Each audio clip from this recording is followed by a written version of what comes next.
व अला आलिहि तय्यिबीन व अस्हाबिहि ताहिरीन अलैना व अलैहिम अजमईन। अम्मा बाद, अऊज़ु बिल्लाहि मिनश शैतानिर रजीम, बिस्मिल्लाहिर रहमानिर रहीम। व अनकिहुल अयामा मिनकुम वस्सालिहीन मिन इबादिकुम व इमाइकुम इन यकूनु फुक़रा युग़निहिमुल्लाहु मिन फ़ज़लिहि वल्लाहु वासिउन अलीम।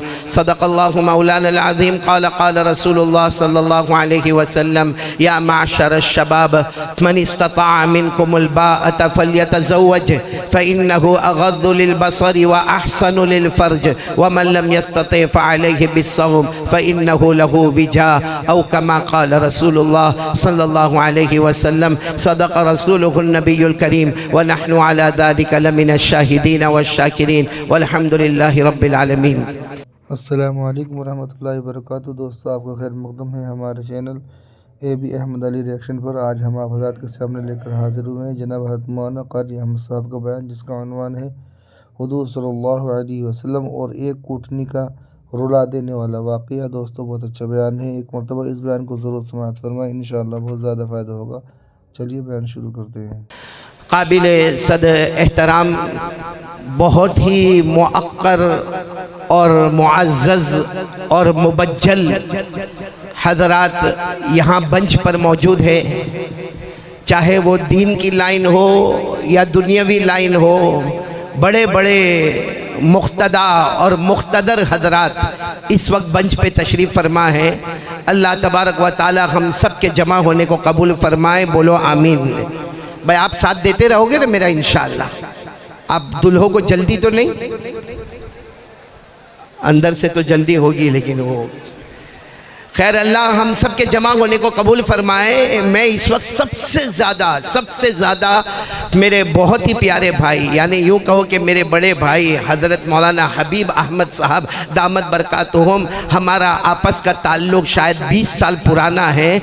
और इनकी ये जो काविश है और इनकी ये कोशिश है, उस पर मैं आ रहा हूँ इंशाअल्लाह। पहले तो ये दुआ करता हूँ कि अल्लाह तबारक व तआला इनकी उम्र में बरकत अता फ़रमाए और अल्लाह आज की महफ़िल को कबूल फ़रमाए, हर आने वाले को कबूल फरमाए। और ये जो 250 हमारे सामने दुल्हे बैठे हैं, अल्लाह तबारक व तआला इनमें वो मोहब्बत अता फरमाए जो अल्लाह ने हज़रत आदम और हव्वा में अता फरमाई। बोलो आमीन। अल्लाह इनमें वो मोहब्बत अता फरमाए जो अल्लाह ने हज़रत सुलेमान और बिल्किस में अता फरमाई। बोलो आमीन। अल्लाह वो मोहब्बत अता फरमाए जो अल्लाह ने हज़रत अली शेर खुदा और खातून जन्नत हज़रत फ़ातिमतुज़ ज़हरा रज़ी अल्लाह तआला अन्हुमा में अता फरमाई। और पूरा मजमा जम के आमीन कहेगा। अल्लाह ये 250 में नहीं, जो 1300 निकाह हो रहे हैं, अल्लाह वो मोहब्बत दे दे जो अल्लाह ने अपने हबीब मोहम्मदुर रसूलुल्लाह सल्लल्लाहु अलैहि वसल्लम और अज़वाज मुतहरात में अता फरमाई। अल्लाह ये सब निकाह को कबूल फरमाए। मैं फिर एक मरतबा मौलाना हबीब साहब का,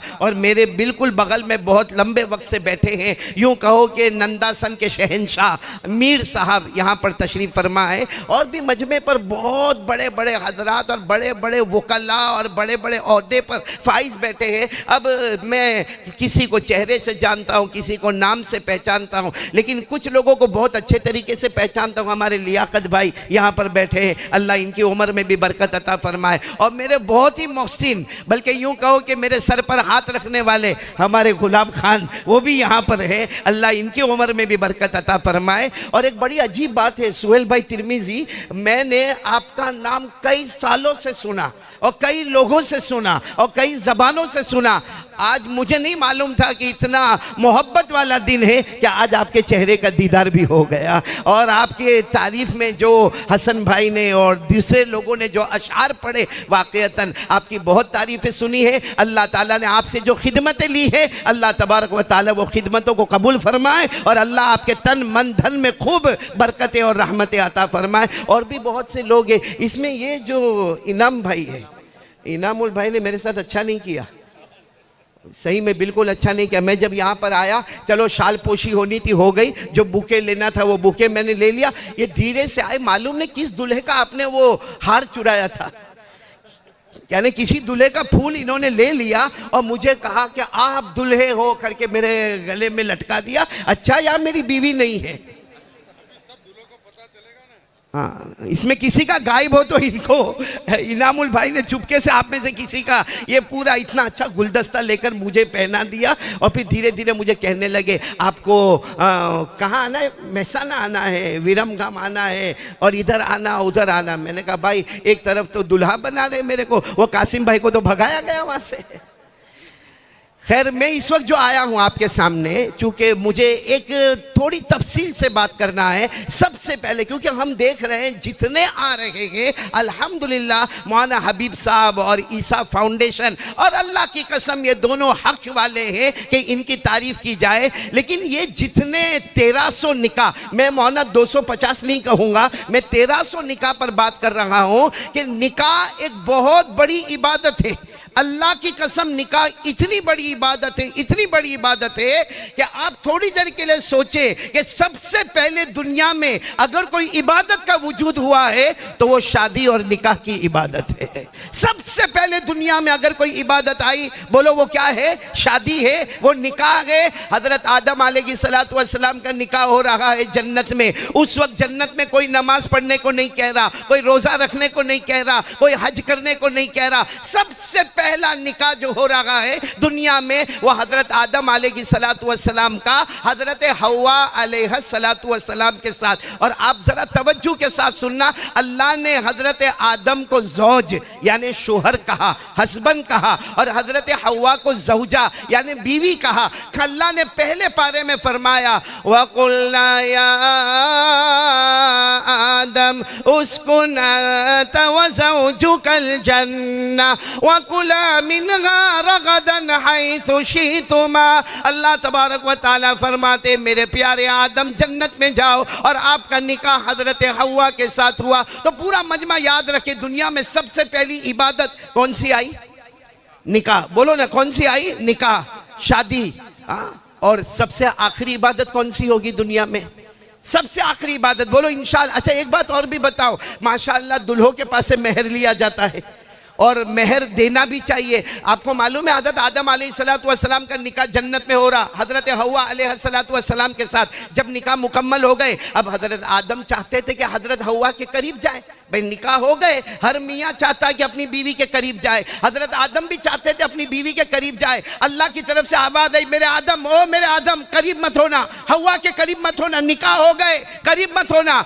तो हज़रत आदम अलैहिस्सलातु वस्सलाम ने पूछा अल्लाह क्या मामला? अल्लाह ने फरमाया मेहर अदा करो, मेहर अदा करो। अब हजरत आदम अलैहिस्सलातु वस्सलाम को मेहर अदा करना, तो क्या मेहर अदा करे? हजरत आदम खुद जन्नत में है, हजरत हव्वा भी जन्नत में है। अगर हजरत आदम कोई चीज़ देते हैं तो हजरत हव्वा कहेगी ये तो मैं भी ले सकती थी।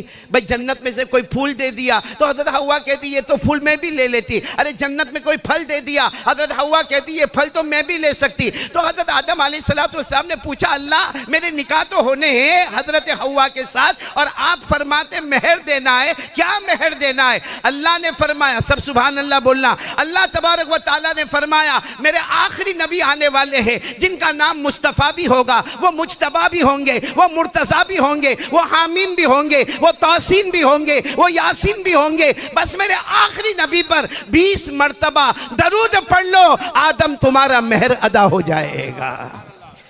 मेरे प्यारो हज़रत आदम अलैहिस्सलातु वस्सलाम के निकाह हुए तो दुनिया में सबसे पहली इबादत बोलो निकाह है। आखिरी इबादत क्या होगी? हम सब जन्नत में जाएंगे, बोलो इंशाअल्लाह। अरे बोलो ना इंशाअल्लाह। ये दूल्हे बहुत टेंशन में, बुलंद आवाज़ से बोलो ना हम जन्नत में जाएंगे इंशाअल्लाह। अच्छा जब जन्नत में जाएंगे, जन्नत में जाने के बाद कोई फरिश्ता हमको कहेगा कि नमाज पढ़ो? अरे बोलो कोई फरिश्ता कहेगा कि रोज़ा रखो? अरे कोई फरिश्ता कहेगा कि अब क़यामत आने वाली है? हम तो जन्नत में होंगे। लेकिन अल्लाह फरमाते जब जन्नत में जाएंगे तो फिर एक मर्तबा निकाह होंगे मोमिनीन मर्दों का मोमिनात औरतों के साथ और हुरों के साथ निकाह होगा। अल्लाह ने 27वें पारे में फरमाया मुत्तकीन अला सुरुरिम मस्फूफा व ज़व्वजनाहुम बिहूरिन ऐन। अल्लाह तबारक व तआला फरमाते जब सारे जन्नती जन्नत में जाएंगे और सारे के सारे अपने मसेरियों पर बैठे होंगे, अल्लाह फरमाते मोमिनीन मर्दों का हम हूरों के साथ निकाह करेंगे। तो मेरे प्यारों ये बात समझ में आ गई कि सारी इबादतों में शुरू में सबसे पहले आने वाली इबादत निकाह है और सबसे आखिरी इबादत भी निकाह है, और एक निकाह हो जाए, भाई सुनो, एक निकाह हो जाए इतना बड़ा सवाब है, इतना बड़ा सवाब है कि हमारे आका मोहम्मद रसूलुल्लाह सल्लल्लाहु अलैहि वसल्लम ने फरमाया निकाह करो, तहफ़्फ़ुज़ ईमान का ज़रिया है, आपका ईमान महफूज हो जाएगा। हमारे आका सल्लल्लाहु अलैहि वसल्लम ने फरमाया निकाह करो, अल्लाह तुम्हें माल में बरकत देगा, निकाह करो, अल्लाह तुम्हारी उम्र में बरकत देगा। हमारे आका सल्लल्लाहु अलैहि वसल्लम ने फरमाया निकाह करो, और आगे जो तुम्हारी नस्ल होगी मैं क़यामत में उस पर फ़ख्र करूँगा। और आखिर में हमारे नबी ने फरमाया निकाह करना मेरा तरीका है। तो मेरे प्यारों, एक निकाह पर इतना सवाब है तो अल्लाह की कसम 1300 निकाह पर कितना सवाब होगा, और आज के ये 250 वाले मजमे में अल्लाह कितना सवाब अता करेंगे। चलो मैं एक बात बताऊं, चूँकि निकाह हो रहे हैं, माशाअल्लाह निकाह हो रहे हैं, तो मैं एक बात बताऊं कि शोहर को कैसे होना चाहिए और एक दुल्हन यानी बीवी को कैसे होना चाहिए। ये ज़रूरी है हमें मालूम करना कि यहाँ चूँकि 250 बैठे हुए हैं और हमारे बेटे 250 दूल्हे बने हुए और हमारी बेटियाँ 250 दुल्हनें बनी हुई, तो ये बताना ज़रूरी है कि ब्रेडफोर्ड वाले, हाँ मैंने उनको देखा है वहाँ इंग्लैंड में, तुम गड़बड़ कर गए। तुमने कहा कि जिसके जिसके निकाह होने हैं वो ईसा फाउंडेशन कराएगा, लेकिन जिसको दूसरा करना हो तो आप जिम्मेदारी ले रहे हैं, जिसको तीसरा करना पूछो इनमें से किसी को, आप बीवी के साथ आए हो तो आपकी हिम्मत बोले जाए, आपको सलाम कर रहा हूं मैं। वरना अभी मुझे किसी ने कहा था, सुहेल भाई तिरमिजी आपकी तवज्जो चाहूंगा, आप बहुत बड़े वकील है, मुझे किसी ने कहा कि मौलाना वो 4 निकाह हो जाने चाहिए। मैंने कहा क्यों होने चाहिए? कहा 2 लड़ेगी तो 2 तो मोहब्बत करेगी, 2 लड़ेगी तो 2 तो मोहब्बत करेगी। मैंने कहा ना, वो जमाना गया, अब 4 निकाह ना होना चाहिए, 2 पकड़ेगी और 2 मारेगी। इलियास भाई आप भी सोच ले इस मामले में, फिर चाहे तो वापस आके कह दे कि मैं अपनी बात वापस ले रहा हूं, और अगर आप कहते हो तो फिर मौलाना हबीब साहब से शुरू करावे। हाँ, ये पठान भाई करे तो फिर हमको हिम्मत आवे, ये पठान है हम उठ पठान है। खैर मैं सारे लोगों से कहूंगा, पूरा मजमा मेरा साथ देगा, पूरा मजमा साथ में बोलो हमारे नबी से बढ़कर कोई नबी नहीं। नहीं ऐसे आहिस्ता बोलोगे तो नहीं चलेगा, साथ में बोलो ना, हमारे आका से बढ़कर कोई आका। पूरा मजमा साथ में बोले हमारे आका से बढ़कर कोई आका नहीं, हमारे ताजदार मदीना से बढ़कर कोई ताजदार नहीं। पूरा मजमा साथ में, मुझे जिस बात पर जाना है पूरा मजमा कहेगा हमारे नबी वो नबी, बोलो बोलो साथ में बोलो, हमारे नबी वो नबी वो नबी वो नबी वो नबी वो नबी वो नबी वो नबी वो नबी वो नबी वो नबी। अल्लाह की कसम हमारे नबी वो नबी, उंगली मुबारक से इशारा करे चांद के 2 टुकड़े हो जाए, बोलो सुभान अल्लाह, आधा इधर हो जाए आधा उधर हो जाए। अरे इससे बढ़कर हमारे नबी ताजदार मदीना मोहम्मद मुजतबा अहमद मुस्तफ़ा रात के सन्नाटे में अपनी उंगली मुबारक से यूं इशारा करे, फिर यूं इशारा करे, फिर तीसरी मर्तबा इशारा करे। 1400 सहाबा अपनी जबान से बोले, हमारे नबी इशारा करते गए करते गए करते गए। डूबा हुआ सूरज भी, बोलो डूबा हुआ सूरज भी मोहम्मद के इशारे पर वापस आ जाए। बोलो ना सुभान अल्लाह, बोलो ना सुभान अल्लाह, एक मर्तबा बोलो ना नारे तकबीर। हमारे नबी से बढ़कर कोई नबी। अब मैं पॉइंट पर आ रहा हूँ, बिल्कुल पॉइंट पर तवज्जो देना, बहुत तवज्जो देना। हमारे नबी की शान तो देखो, एक मर्तबा एक सहाबी आए, बोलो एक मर्तबा एक सहाबी आए और आकर कहा, बिल्कुल घबराए हुए हाँफते काँपते सहाबी आए, हालांकि सहाबा किराम का बड़ा मजमा बैठा है, अल्लाह के रसूल पाक सल्लल्लाहु अलैहि वसल्लम वहाँ तशरीफ़ फरमा। एक सहाबी आए और बिल्कुल हाँफते काँपते आए और कहा, अल्लाह के रसूल मेरा ऊँट बावला हो गया। उस जमाने में सबसे बड़ी सवारी ऊँट थी। कहा मेरा ऊँट बावला हो गया, यानी वो थोड़ा पागल हो गया, और जब ऊँट पागल हो जाए या बावला हो जाए, किसी को भी सामने देखे तो हमला करता है, अटैक करता है, उसको काटता है, उसको मारता है। तो हमारे आका साहब ने फरमाया, तो ऊँट बावला हो गया या पागल हो गया, आप मेरे पास क्यों आए? कहा अल्लाह के रसूल आप आइए ना, ज़रा आकर उसे देखे ना। हमारे आका साहब ने फरमाया, चलो मैं चलता हूँ आपके साथ। अरे सारे सहाबा किराम ने कहा, अल्लाह के रसूल कैसे कैसे आप जाएंगे? अरे वो दरवाजा खोलेगा, वो ऊंट आप पर हमला करेगा, वो आपको आकर तकलीफ पहुंचाएगा, और हमको ये बर्दाश्त नहीं कि हमारे नबी सल्लल्लाहु अलैहि वसल्लम को तकलीफ पहुंचे। आप यहीं बैठे, हम जाकर देखते हैं कि ऊंट का क्या मामला। अल्लाह के रसूल पाक सल्लल्लाहु अलैहि वसल्लम, बोलो ना सल्लल्लाहु अलैहि वसल्लम, इतने प्यार से हमारे आका सल्लल्लाहु अलैहि वसल्लम ने फरमाया, अरे तुम्हें आना हो तो आओ, ना आना हो तो ना आओ। मैं जाकर वो ऊंट की खबर लेता हूं और देखता हूं कि आखिर मामला क्या है। अरे मेरे तमाम भाइयों, बराबर कान खोलकर सुनना। हमारे आका ताजदार मदीना, बोलो मुहम्मदुर रसूलुल्लाह सल्लल्लाहु अलैहि वसल्लम उस दरवाजे पर पहुंच गए जो दरवाजा बंद था। हमारे नबी ने फरमाया दरवाजा खोला जाए। सारे सहाबा ने फरमाया, हमारे नबी पीछे खड़े रहे। अचानक वो ऊंट आप पर हमला करेगा। हमारे नबी ने फरमाया, मुझ पर हमला बोलो नहीं करेगा, क्योंकि जो लोगों के लिए इतने बड़े नबी हो, हमारे नबी सिर्फ ये नहीं कि इंसानों के नबी थे, हमारे नबी सिर्फ जिन्नातों के नबी थे। अरे अल्लाह की कसम, ये कह दो कि हमारे नबी सारे नबियों के भी नबी थे, सारे नबियों के भी नबी थे। अब दरवाज़ा खुला, जो दरवाज़ा खुला और हमारे आका सल्लल्लाहु अलैहि वसल्लम के सामने दरवाज़ा खोला गया। जैसे दरवाज़ा खुला, वो ऊंट जो सामने था, जिसके बारे में यकीन था हमला करेगा, अटैक करेगा या काटेगा या तकलीफ पहुंचाएगा, वो ऊंट आहिस्ता आहिस्ता आगे बढ़ता गया। हमारे नबी सल्लल्लाहु अलैहि वसल्लम अपना कदम मुबारक बढ़ाते गए। ये सारे दुल्हों को मैं सुना रहा हूँ, जरा बराबर सुनना, और सारी दुल्हनों को सुना रहा हूँ कि जब हमारे नबी आगे गए और ऊंट सामने आया, ऊंट के जैसे आंखें आंसुओं में भरी हुई है, हमारे नबी सल्लल्लाहु अलैहि वसल्लम की मुबारक आंखें भी आंसुओं में भरी हुई। वो ऊंट आता है और अल्लाह की कसम आकर हमारे नबी को सजदा करता है। बोलो बोलो सुभान अल्लाह। हमारे नबी को सारे सहाबा हैरान कि जो ऊंट हमला करने वाला था वो रोता रोता हमारे नबी को सजदा करता है। तो सारे सहाबा किराम की आंखों में भी आंसू आ गए। फरमाया, अल्लाह के रसूल, अगर ये ऊंट आपको सजदा करता है, आप हमें भी परमिशन दे, हम भी आपको सजदा करें। भाई आप हमें भी परमिशन दे, हम भी आपको सजदा करें। मेरे प्यारों सुनना, हमारे आका सल्लल्लाहु अलैहि वसल्लम का जो स्टेटमेंट था, हमारे नबी ने क्या फरमाया? क़ाल रसूलुल्लाह सल्लल्लाहु अलैहि वसल्लम, ला यस्जुदु अहदुन लि अहदिन लव अमरु अहदन अन यस्जुद लि अहदिन ला अमरतु निसा अन यस्जुदन लि अज़वाजिहिन। हमारे नबी सल्लल्लाहु अलैहि वसल्लम ने फरमाया, कोई किसी को सजदा न करे। अल्लाह ने हराम किया कोई किसी को सजदा न करे। लेकिन फिर हमारे नबी ने फरमाया, अगर मैं सजदा करने की इजाजत देता, दी नहीं, अगर मैं इजाजत देता, हर बीवी को हुक्म देता कि वो अपने शोहरों को सजदा किया करे।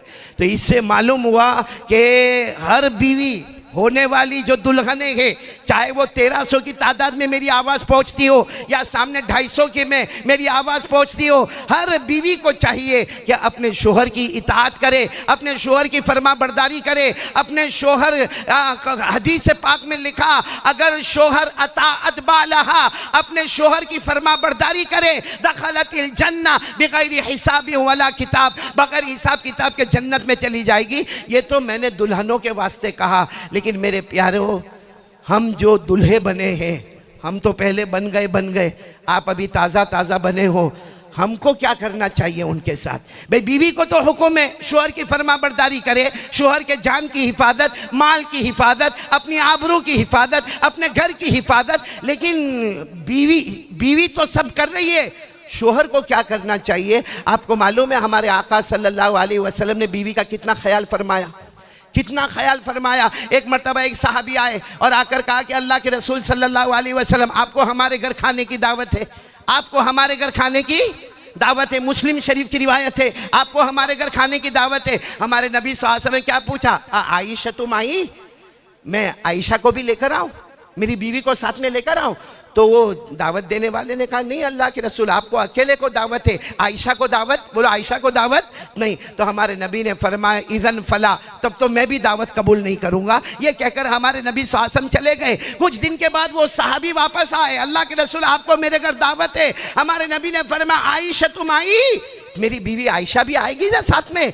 कहा नहीं आयशा नहीं, आप अकेले आओगे। हमारे नबी ने फरमाया, तो मैं दावत कबूल नहीं करूंगा। अब सुनना, कुछ जमाने के बाद वो साहबी आए, उनके पास भी बड़ी गरीबी का मामला था। आए, कहा अल्लाह के रसूल, मैं बहुत दिल से चाहता हूँ कि आपको मैं दावत दे दो। हमारे नबी ने फिर वही बात फरमाई, आयशा तुम आई, आयशा मेरे साथ होगी। हाँ जरूर, आपकी बीवी आयशा भी आपके साथ होगी। अल्लाह की कसम हमारे नबी ऐसे मुस्कुराए कि मैं कहता हूं जब नबी ऐसे वक्त में मुस्कुराते थे ऐसा लगता था अंधेरी रात में 14वीं रात का चांद निकलकर सामने आ गया।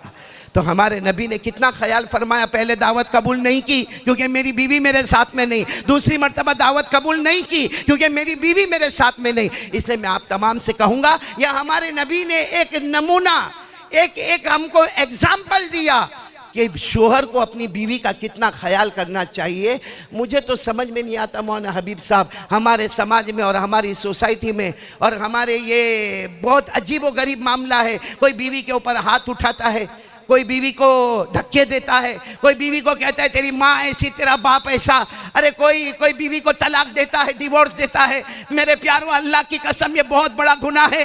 बीवी के ऊपर हाथ उठाना, बीवी के ऊपर शक करना, बीवी को धक्के देना, बीवी को उसके माँ बाप के गालियाँ देना और बीवी से जहेज का बार बार मुतालबा करना, ये हराम है मेरे प्यारों। क़यामत में इसका जवाब देना होगा। बल्कि आपको ताज्जुब होगा, बुखारी शरीफ की रिवायत है कि एक मरतबा हमारे आका, बोलो मोहम्मदुर रसूलुल्लाह सल्लल्लाहु अलैहि वसल्लम, सफ़र में, बोलो हमारे नबी सफ़र में, उस ज़माने में ऊँटों के काफ़िले होते थे, उस पर हौदज होता था, यानी एक छोटी सी डोली बनी होती। उस डोली में हमारे नबी सल्लल्लाहु अलैहि वसल्लम की बीवियाँ हैं, यानी अज़वाज मुताहरात है। और हुआ क्या कि जब वो ऊँट चल रहा है और उसके ऊपर हौदज है और हौदज के अंदर बीवी है और वो ऊँट चल रहा है, एक सहाबी जिनका नाम है अंजशा, बोलो क्या नाम है, कंजशा, उन्होंने क्या किया, कुछ ऐसा पढ़ना शुरू किया जिसको अरबी जबान में हुदी कहते हैं। ऐसा पढ़ना शुरू किया कि ऊंट तेजी के साथ दौड़ने लगे। हमारे नबी हजरत अंजशा के पास गए और जाकर कहा, या अंजशा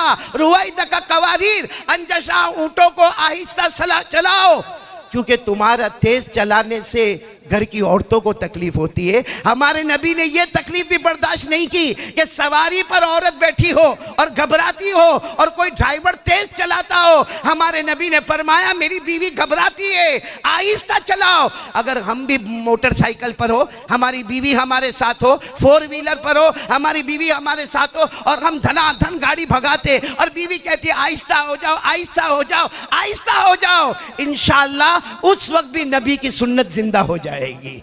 इसलिए मेरे प्यारों, हमें चाहिए कि हम जो शोहर हैं वो बीवी के साथ अच्छा सलूक करे, बीवी शोहरों के साथ अच्छा सलूक करे, क्योंकि ये बहुत ज़रूरी है। अल्लाह ताला ये सारे दुल्हों के निकाह को कबूल फरमावे। मेरे लिए ये जहन में बार बार बात आ रही थी कि कहूँ कि बीवी का भी एक हक़ होता है, शोहर का भी एक हक़ होता है। हमारी प्यारी बेटियाँ अपने शोहर का हक़ अदा करें, हमारे प्यारे बच्चे अपनी दुल्हनों का हक़ अदा करें। और आज आपकी ज़िंदगी की इब्तिदा होगी, ये एक नई इब्तिदा होगी। हमारे आका सल्लल्लाहु अलैहि वसल्लम ने फरमाया कि जिसने निकाह कर लिए समझो उसका ईमान मुकम्मल हो गया। आज आपका ईमान मुकम्मल हुआ है, आपकी दुआएं कबूल होगी। और सबसे बड़ी बात है कि ये महीना कौन सा, अरे बोलो ना, ये महीना कौन सा, रजब महीना, और बिल्कुल मेराज करीब, बोलो मेराज करीब। और इसी मेराज में माशाअल्लाह आपको मालूम है हमारे आका सल्लल्लाहु अलैहि वसल्लम अर्श पर पहुंचे, अल्लाह से मुलाकात हुई। अल्लाह ने फरमाया वहुवा बिल उफुकिल आला थुम्मा दना फतदल्ला फकाना क़ाब क़ौसैनि औ अदना फ़अौहा इला अब्दिही मा औहा। तो मेरे प्यारो, ये बहुत ही प्यारा महीना है, रजब महीना है, निकाह वाली मजलिस है, मेराज की बातें हैं। और मेरे प्यारो, इसी महीने में नमाज फर्ज हुई है और रजब के माने आते ताज़ीम करना, बुजुर्गी बयान करना। ये रजब महीना बहुत मोहतरम है, बहुत मुकर्रम है, बहुत मुबज्जल है। अल्लामा कुर्तुबी फरमाते रजब महीने में एक नेक काम करोगे कई गुना सवाब मिलेगा। 1300 निकाह रजब में हो रहे हैं, न जाने अल्लाह कितना सवाब अता फरमाएंगे। तो मैं आप तमाम का बहुत बहुत शुक्रिया अदा करता हूँ और ये भी कहूँगा कि भाई होशियार कौन होता, मियाँ या बीवी? हाँ सुहेल भाई, माफ़ी चाहूँगा, हस्बैंड होशियार या वाइफ?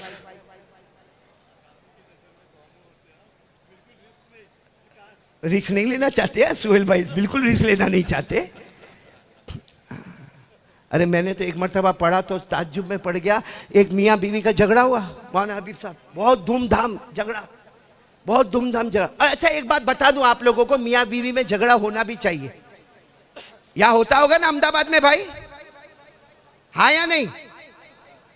एक ने मुझे कहा मौलाना महबूब साहब के हमारे यहाँ झगड़ा ही नहीं होता। मैंने कहा बहन भाई तो नहीं है, पूछो ना वकील गुलाब खान कहाँ है, गए? तो उनकी बात पर आया तो चले गए भाई। हर मियाँ बीवी में जमीर साहब हुआ कि नहीं हुआ? आप जितने तजरबे, कोई इतना तजरबेकार नहीं यहाँ पर, झगड़ा होता है। एक मरतबा मियाँ बीवी में झगड़ा, बीवी इतनी होशियार, इनाम भाई बीवी इतनी होशियार, अपने शोहर को कहती है देख अगर तेरी गलती होवे अल्लाह तेरे को मौत देवे, मेरी गलती होवे अल्लाह मेरे को बेवा बना देवे। मतलब चढ़ भी उसकी ने, पढ़ भी उसकी, मरना तो अपने को ही है। अब तो सुहेल भाई बोल दो ना बीवी होशियार है।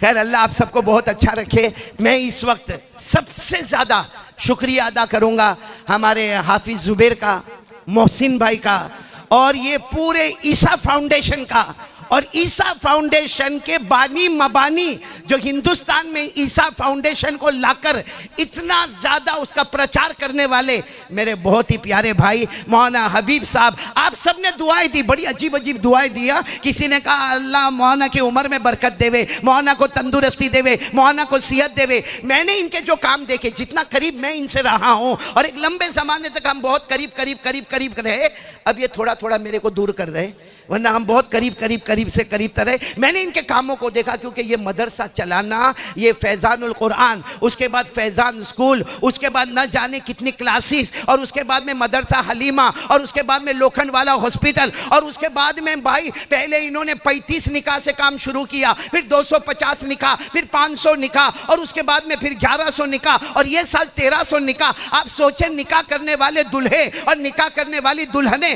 दोनों को मिलाए तो कहां से कहां तक ये तादाद जाएगी। और जिस घर में एक मर्तबा सुभान अल्लाह पढ़ा जाता होगा, अंदाजा लगाओ पूरे ईसा फाउंडेशन के लिए और मौलाना हबीब के लिए जन्नत में कितने बागात तैयार हो रहे होंगे। अल्लाह इनकी उम्र में, बल्कि मैंने तो इससे पहले भी मौलाना सूरत आए थे, मैंने कहा मौलाना ये क्या दुआ देने का कि अल्लाह आपकी उम्र में बरकत दे, क्योंकि ये बात बिल्कुल खुले शब्दों में कह दो कि मौलाना हबीब जो काम कर रहे हैं वो हमसे नहीं होगा। अरे बोल दो ना, हमसे, आपसे होगा। भाई मैं खुद नहीं कर सकता भाई ये काम, हम एक बीवी से परेशान, 1300 निकाह कराना मौलाना, ये हमारे बस की बात नहीं है, ये मौलाना महबूब के बस की बात भी नहीं है। ये भी धीरे से बैठ के धीरे से निकल जाता महबूबुल उलमा। देखो गुलाब खान ने भी देखा, मैसेज आया, सुहेल भाई आपको कोई मैसेज, वाइफ का नो मैसेज, चलो ओके अल्हम्दुलिल्लाह। तो मतलब ये है कि हम ये दुआ न दे, मैंने जो दुआ दी उस पर आमीन कह दे कि मौलाना जो काम कर रहे हैं, मौलाना हबीब साहब हमारे जो काम कर रहे हैं, चाहे वो दीन की लाइन हो, दुनिया की लाइन हो, एकता की लाइन हो, बड़े बुजुर्गों की लाइन हो, छोटे बच्चों की लाइन हो, बल्कि मेरे को तो ताज्जुब हुआ, ये तो शादी हुई नहीं और आपको इनके बच्चों की फिक्र हो गई। अब ये भी जाके बहुत मेहनत करेंगे भाई, मेहनत करेंगे ना।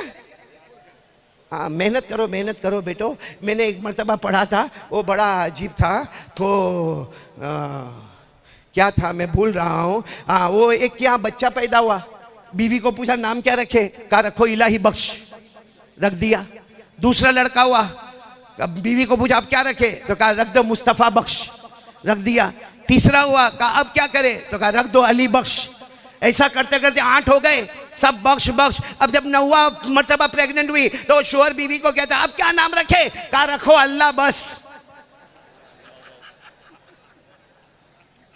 तो भाई आप लोगों को तो कितनी बड़ी छुट्टी दे दी है मौलाना हबीब साहब ने कि माशाल्लाह तुम्हारी औलादे होगी, वो छोटे होंगे तो फैजानुल कुरान होगा, वहाँ दीनी तालीम होगी, उनको दुनियावी तालीम चाहिए तो फैजान स्कूल होगी, ट्यूशन चाहिए तो आगे क्लासेस होगी, और उसके बाद में आगे नौकरी चाहिए तो उसके लिए भी ईसा फाउंडेशन इंतजाम करेगा। और उसके बाद जब बच्चों की शादी करनी होगी, मालूम नहीं उस वक्त हम होंगे नहीं होंगे, तो वहाँ पर भी आपको सेहरा पहनाया जाएगा। तो मैं आप तमाम का बहुत बहुत शुक्रिया अदा करता, ईसा फाउंडेशन का शुक्रिया अदा करता और हम सब मिलकर मौलाना हबीब साहब के लिए दुआ करते कि अल्लाह हमारी उम्र भी इनको नसीब फरमाए और अल्लाह ताला इनके जान माल में बरकत अता फरमाए। जिस मेहमान का हम इंतज़ार कर रहे थे और जिसकी वजह से मैं बातों को आपके सामने बहुत तफसील से बयान कर रहा था, वो मेहमान हमारे दरमियान में आ गए हैं। अब मैं अपनी बात को ख़त्म करता हूँ और आप तमाम से एक बात कहूँगा, भाई सब सुनोगे नहीं इंशाअल्लाह? नहीं आवाज़ नहीं आ रही, आखिरी बात 2 मिनट मौलाना, आखिरी बात सब सुनेंगे नहीं इंशाअल्लाह? हम जिस वतन में रहते हैं अल्हम्दुलिल्लाह, ये हिंदुस्तान वतन है, यह हमारा भारत है, यह हमारा हिंदुस्तान है, यह हमारा वतन है। मेरे प्यारों, इस वतन ने हमको एक बात सिखाई है, इंसानियत। जैसे मौलाना हबीब साहब ने बहुत अच्छा बयान में कहा कि कोरोना में इंसान मरा था, इंसानियत नहीं मरी थी। कोरोना में इंसान मरा था, इंसानियत नहीं मरी थी। तो मैं आप तमाम को एक बात कहूँगा, हमारा ये हिंदुस्तान वतन में कोई भेदभाव नहीं। हम हिंदू हो, हमारे प्यारे मुसलमान भाई हो, प्यारे हिंदू भाई हो, सिख हो, ईसाई हो, हम सब एकता वाले, एक ही ट्रैक पे चलने वाले। और अल्लाह की कसम, जब तक हम एक रहेंगे हमारा हिंदुस्तान मुल्क तरक्की करता रहेगा। जब हमें दरारें होगी तो हमारा हिंदुस्तान तनज़्ज़ुली पर आएगा। दुआ करो अल्लाह हासिदों के हसद से हिंदुस्तान को बचाए। एक आखिरी बात मैं आपके सामने कहकर बात खत्म करूंगा। एक मर्तबा एकतायत का प्रोग्राम था। एकतायत यानी हिंदू, मुस्लिम, सिख, ईसाई सबको जमा किया गया था। एकतायत का प्रोग्राम था और उस एकतायत के प्रोग्राम में एक बयान करने वाले आए, सुनना, एक बयान करने वाले आए और उन्होंने माइक को अपने हाथ में लिया। अब सबको ऐसा लगा कि ये बयान करने वाले, तकरीर करने वाले बहुत लंबी तकरीर करेंगे, बड़ा प्रवचन होगा। उन्होंने सिर्फ इतना कहा, हम। बोलो क्या कहा? नहीं आवाज़ नहीं आ रहा आप सब लोगों की, बोलो ना क्या कहा? और माइक छोड़ दिया, बैठ गए। पूरा मजमा हैरान कि इतना बड़ा प्रवचन करने वाले, लेक्चर देने वाला, तकरीर करने वाला, सिर्फ हम बोलकर बैठ गए। सारे हिंदू है, मुसलमान है, ईसाई है, सिख है, अरे पूरा मजमा, बड़ी गैदरिंग है। सबने कहा कि आप फिर से माइक पर आइए। वो फिर माइक लिए और कहा हम, और फिर बैठ गए। क्या हो गया? क्या बोले? हम बैठ गए। सब फिर हैरान कि आज ये क्यों अपना प्रवचन नहीं दे रहे? ऐसे तो ये 2-2 घंटे का लेक्चर देते, आज इनको क्या हो गया? फिर सबने रिक्वेस्ट की कि आपको बुलाया है और आपको प्रवचन के लिए बुलाया है। वो फिर माइक लेकर खड़े हो गए और कहा हम। बैठने लगे तो सबने पकड़ लिया, अब बैठना नहीं। ये बताओ आप बार बार हम क्यों कहते हैं? कहा ये एकतायत का प्रोग्राम है, यहाँ हमारे मुकद्दस हिंदू भाई भी है, सिख भाई भी है, ईसाई भी है और हम मुसलमान भी है, सब है माशाअल्लाह। उन्होंने कहा हम का मतलब क्या? हम में 2 हरफे, हम, एक हा और एक मीम। बोलो, एक हा और एक मीम। हा से हिंदू, मीम से मुसलमान, ये 2 साथ में है तो हम है, और हम है तो हिंदुस्तान की तरक्की है।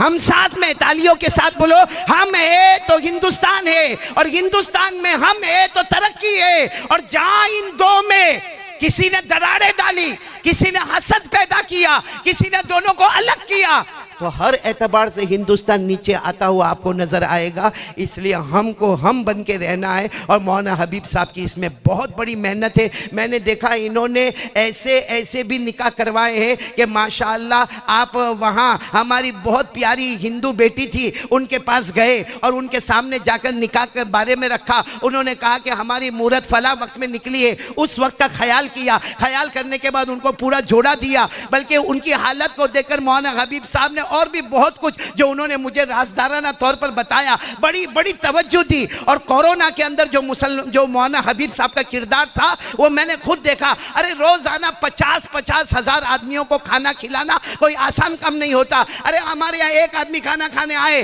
और हम बीवी को बोले कि 4 आ गए, घर में झगड़ा शुरू हो जाता है। यहाँ 50,000 आदमी को रोजाना खाना खिलाना। इसलिए मैं कह रहा हूँ कि एक मरतबा सब दुआ दो। सबने बहुत दुआ दे दी, मौलाना हबीब की उम्र में बरकत, बोलो आमीन, तंदुरुस्ती आमीन, सेहत आमीन। लेकिन ये बोलो कि जो काम मौलाना हबीब साहब कर रहे वो मेरे से नहीं होगा, हमसे नहीं होगा, तो अल्लाह से ये कहो कि अल्लाह हमारी उम्र में बरकत देवे, लेकिन हमारी उम्र भी अल्लाह मौलाना हबीब साहब को अता फरमा देवे। ये इंसानियत का बेताज बादशाह है जिसका कोई सानी नहीं। ये इंसानियत का बेताज वो सोशल वर्कर है जिसका कोई दूसरा नहीं मिलता। इसलिए कि दीन की लाइन, दुनिया की लाइन, अरे ये ऐसा कहने वाला कौन होगा कि अगर आपको बिजनेस में आगे बढ़ना है तो हम सवारी का इंतज़ाम करेंगे, हम रिक्शा का इंतज़ाम करेंगे, औरत को सिलाई का काम करना है तो हम मशीन भी दे देंगे। मैं फिर एक मरतबा ईसा फाउंडेशन का बहुत बहुत शुक्रिया अदा करूँगा, खास करके हमारे हाफिज़ ज़ुबैर का और मोहसिन का और ईसा फाउंडेशन का, और चूँकि ईसा फाउंडेशन के साथ में ये भी आए हैं हमारे इलियास भाई जो उनके रिश्तेदार हैं। भाई इलियास भाई आपका भी बहुत बहुत शुक्रिया, आप हमारी तरफ से ईसा फाउंडेशन का शुक्रिया अदा कर लेना। और यहाँ जितने मौकर मेहमान आए हैं मैं जानता हूँ सभी ऊंची डिग्री वाले लोग यहाँ पर मंच पे बैठे हुए हैं, मैं इन तमाम को आभार, थैंक यू सो मच, जज़ाकल्लाह। और पूरे मजमे को कहूँगा अल्लाह सबके जान में, माल में, उम्र में खूब बरकत और रहमत अता फरमाए, आमीन या रब्बल आलमीन। व आखिर दावाना अनिल हम्दुलिल्लाहि रब्बिल आलमीन। मोहतरम हजरात, एक ज़रूरी ऐलान ये भी है कि आज की इस महफ़िल के सदर मोहतरम जिन्होंने एक लंबे सफ़र की सऊबत बर्दाश्त की, हालांकि उनके वालिद मोहतरम इस वक्त ICU में हैं, सदर मोहतरम की तरफ से पूरे मजमे को ये गुजारिश है कि वो उनके वालिद मोहतरम की शिफायाबी के लिए दुआ करें। अब दुआ होगी और दुआ के बाद मजलिस का इख्तिताम होगा। जो जो ज़रूरियात आपकी है खाने की, जहेज़ की, उसकी कार्रवाई से आप फारिग हो जाए। उसके बाद अल्लाहुम्मा सल्ली अला सय्यिदिना मौलाना मुहम्मद व अला आलि सय्यिदिना मौलाना मुहम्मद व बारिक वसल्लिम। अल्हम्दुलिल्लाहि रब्बिल आलमीन वस्सलातु वस्सलामु अला सय्यिदिल मुरसलीन व अला आलिहि व अस्हाबिहि अजमाइन। रब्बना आतिना फिद दुनिया हसनतन व फिल आखिरति हसनतन व क़िना अज़ाबन नार। ए अल्लाह हमारे गुनाहों को माफ़ फरमा, हमारी ख़ताओं से दरगुदर फरमा। अल्लाह आज की मजलिस को कबूल फरमा। अल्लाह इस मजलिस को महबूबियत, मकबूलियत, इज़्ज़त, शराफत, करामत अता फरमा। इलाल आलमीन ये जितने दुल्हे और दुल्हने हैं अल्लाह तूने अपने हबीब मोहम्मद रसूलुल्लाह सल्लल्लाहु अलैहि वसल्लम और अज़वाज मुताहरात में जो मोहब्बत पैदा फरमाई इनमें भी मोहब्बत पैदा फरमा। अल्लाह नेक औलाद का ज़रिया बना। अल्लाह सबके घर में चैन, सुकून, आफ़ियत अता फरमा, तवानाई और तंदुरुस्ती अता फरमा। निकाह को नशर दीन का ज़रिया बना, तुमानीनत क़ल्ब का ज़रिया बना, नेक औलाद का ज़रिया बना। प्यारे नबी सल्लल्लाहु अलैहि वसल्लम ने निकाह और शादी के सिलसिले में जितनी भलाइयाँ मांगी हम सबको अता फरमा, जितने शुरूर से पनाह मांगी हम सब की हिफाजत फरमा। इन्नल्लाह व मलाइकतहु युसल्लूना अलन नबी या अय्युहल्लज़ीना आमनू सल्लु अलैहि व सल्लिमू तस्लीमा। अल्लाहुम्मा सल्लि अला सय्यिदिना मौलाना मुहम्मद व अला आलि सय्यिदिना व मौलाना मुहम्मद व बारिक वसल्लिम। सुब्हान रब्बिका रब्बिल इज़्ज़ति अम्मा यसिफून व सलामुन अलल मुरसलीन वल्हम्दुलिल्लाहि रब्बिल आलमीन।